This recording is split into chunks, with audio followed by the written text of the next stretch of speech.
When I was young, I loved my guinea pigs. And by love, I mean that I was obsessed. Because of this, you can imagine my surprise when I was in the car with my mom and saw 3 very large guinea pigs in a ditch outside of the Mercy Medical Center. Obviously, I yelled to my mom that we should go pick them up and bring them home. She looked in the direction I was pointing, made a grimacing face, and said, "No, absolutely not. Those are nutrias," and went on to explain that they were disgusting and like big rats that shouldn't live here. Even with the explanation, I didn't take the no so well. I thought to myself, how could this heartless woman let those poor fluffy animals outside to suffer? And it wasn't until years later that I learned what nutria really were and that they were an invasive species. Now I too view them as big rats that shouldn't live here. Now, most of you have probably most definitely seen a nutria, and if you haven't, you need to go outside more. They're everywhere, but why? Well, nutria, or the koipu, were brought to the US in the 1880s from South America for their fur and for aquatic vegetation control. The species didn't come into Oregon, however, until the 1930s, and in the 1940s, the fur market died, leaving fur farmers around the US with thousands of nutria that they decided to release into the wild. Now, in the 1960s, problems began. The nutria are wetland animals, and they eat the native plants that often hold wetlands together. In addition to this, they are burrowers, which means that they create holes and tunnels, destroying the areas that they inhabit. Their explosive increase in population has also caused flood control levees to be severely damaged and the banks of lakes and bodies of water to collapse. Beyond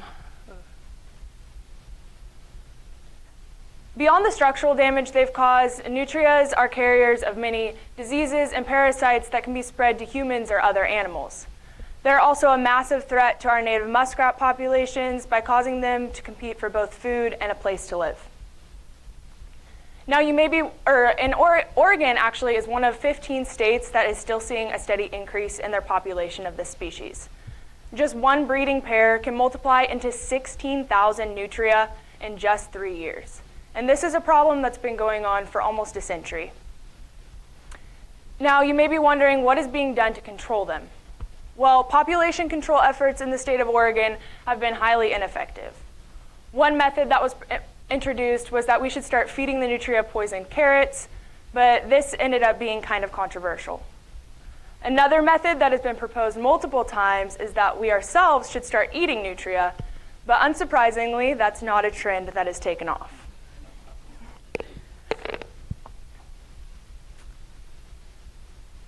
The nutria, it is legal in Oregon to trap and shoot nutria, but that has not proven to be highly impactful.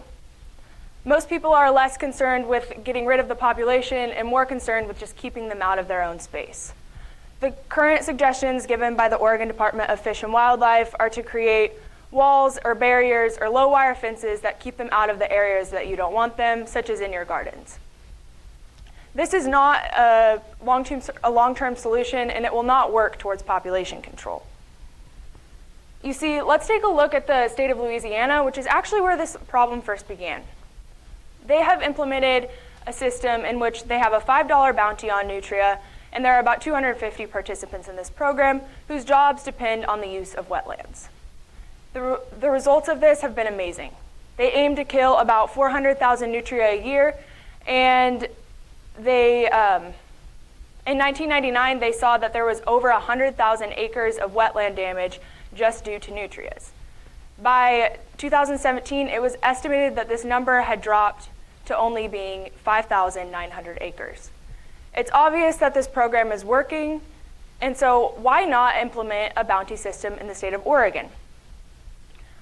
Another invasive non-native species that we've seen come into our Columbia River is the northern pike.